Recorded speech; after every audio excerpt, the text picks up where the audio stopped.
estimate. That's on Business News. Stay with us.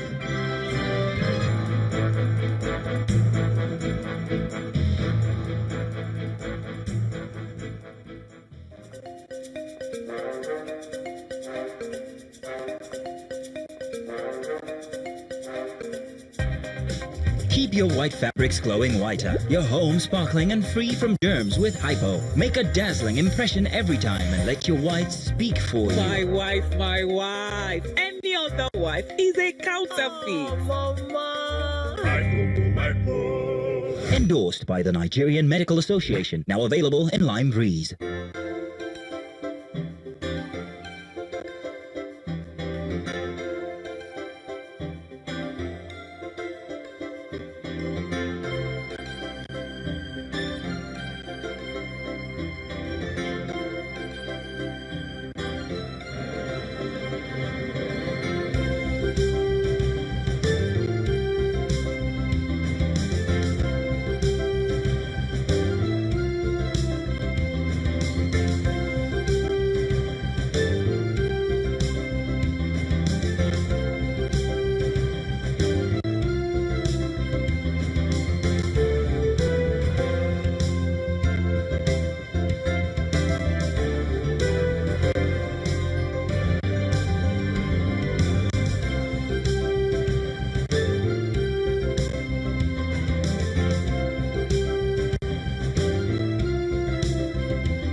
Bayelsa State has again experienced another unexpected and avoidable death of a youth in the hands of a law enforcement officer. This time, the trigger is alleged to have been pulled by a policeman, and the youth say they cannot accept the violation of their rights and the high level of insecurity that prevails in Yenagoa, the Bayelsa State capital. The murder is coming less than a month after a 16-year-old student of the same university, Seyefa Fred, was shot dead by some persons suspected to be cultists. I received a call that my brother had been shot. I got there and gathered that he was in a salon, just a salon opposite where he stays with my mother. And men of Akemfa Divisional Police Station swooped in on them and asked that all of them should raise up their hands, which they did. And one of the police officers shot him, execution style, point blank, shot him right in the chest, and now he's dead. Police our job is to protect life and property, not to take life. We heard that during the course of their patrol yesterday, they saw some youth somewhere, and something unfortunate, the most unfortunate, happened to this undergraduate 300 level student. I, as a person, I'm a father. I have children in university too. Nobody's going to be happy at this kind of thing. I will still appeal to you. I appeal to all members, peace-loving people of Akemfa, Edpa. Troops of Operation World Punch of the Nigerian Army say they have arrested a notorious gunrunner called Rabiu Akilu in Niger State. In a statement issued by the Deputy Director, Army Public Relations of 1 Division, Colonel Mohammed Dole, the suspect was arrested on Thursday at the Garoji Army checkpoint in Bargu community of New Busa local government area of Niger State. The statement adds that the troops acting on intelligence intercepted the suspect's vehicle and in the process recovered many locally fabricated single-barrel guns, locally made pistols, cartridges, and a Toyota saloon car. According to the military authorities, the suspect, who hails from Amaru local government area of Zamfara state, is currently assisting security operatives in their investigation.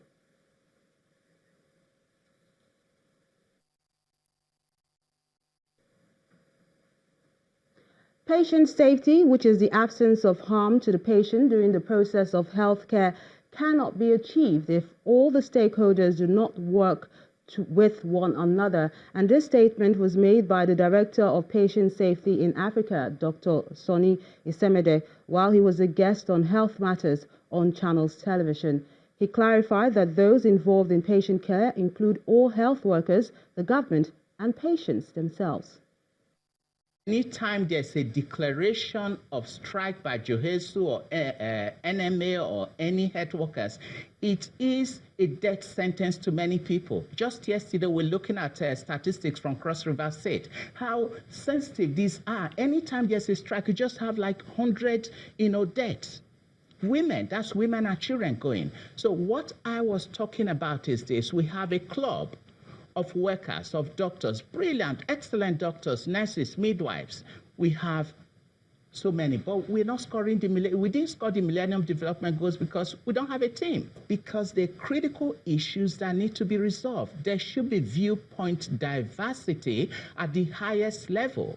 I'm a doctor. I'm very happy to be a doctor. I'm very proud to be a doctor. But I also know that there are some people who went to School of Nursing, School of Pharmacy. They came with first class, right?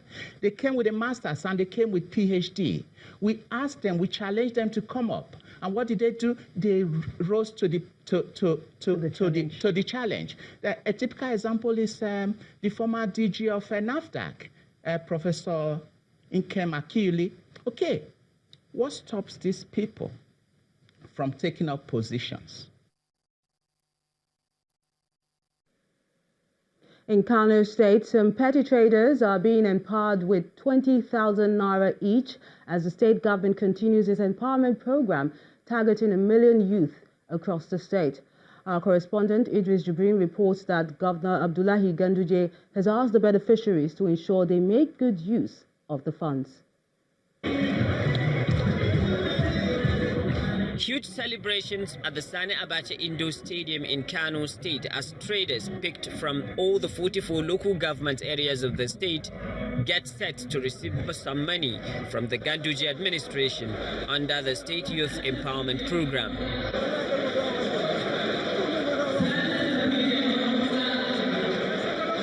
Each of the traders will go home with 20,000 in a scheme designed as part of the state's economic recovery reform initiative. In order to improve the problem of security so that our youth will be gainfully employed. That is why we are taking different segments of the society. We have taken the mechanic aspect, those who are dealing with the vehicles. We have taken those who are selling tea and shai. We have taken women who are processing food. We have taken tricycle operators. We have taken street hawkers. Now we are taking those working in motor parks.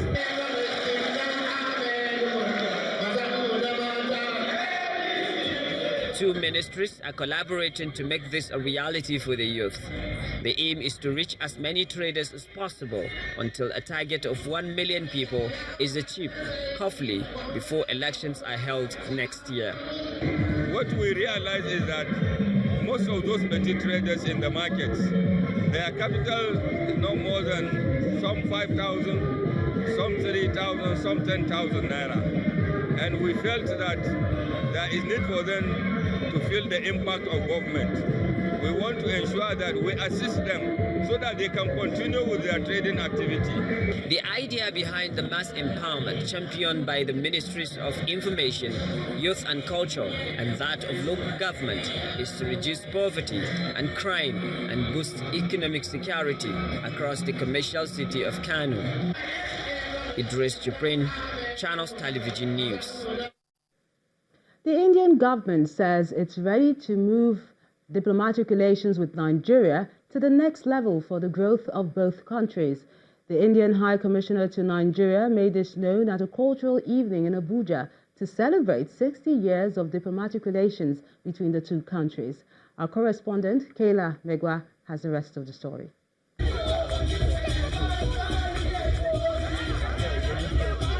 Diplomatic relations between India and Nigeria date back to 1958. This relationship has expanded in recent years, with both countries building strategic and economic ties. India purchases 30% of Nigeria's daily crude production. Both countries are also the largest democracies in their respective regions. Tonight's festivities are a celebration of this relationship.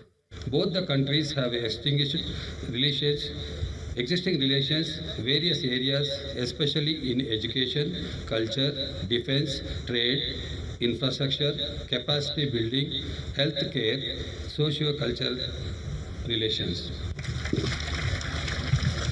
The special guest of honor at the event is the chairman ad hoc committee on India-Nigeria relations at the National Assembly. And he says India is a second home to all Nigerians. The Republic of India had over the past played a sisterly role to our country, and it is documented that our relationship is a global example and that other nations of the world wishes to adopt. The diplomatic relationship between Nigeria and India predates the official opening of the mission in both countries in 1956, and it grew up to enable the able level which recorded a great deal of success in different fields from commerce to education, health, parliament, cooperation, and culture. On his part, the Indian High Commissioner to Nigeria applauded the 60 years of relations between both countries, stating that it was time to move that relationship to the next level. It's another important landmark, a landmark which we would like to celebrate, reflect, and also see how we can take this current engagement between India and Nigeria to the next higher level. And there is no better beginning than to reflect on how culturally two countries which have the great synergy of diversity, richness of traditions, can come and look at each other, and so that this can become a foundation for taking our relationship to the next higher level. Both countries have made immense contributions to each other over their 60-year relationship. However, it hasn't always been rosy. Xenophobic attacks have been recorded against Nigerians in India, such as the Goa incident of 2013.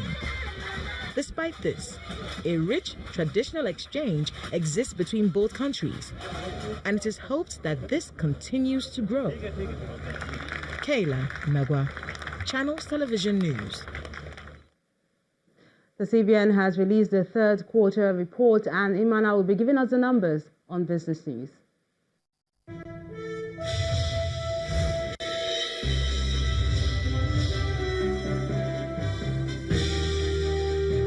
Hello and welcome to Business News.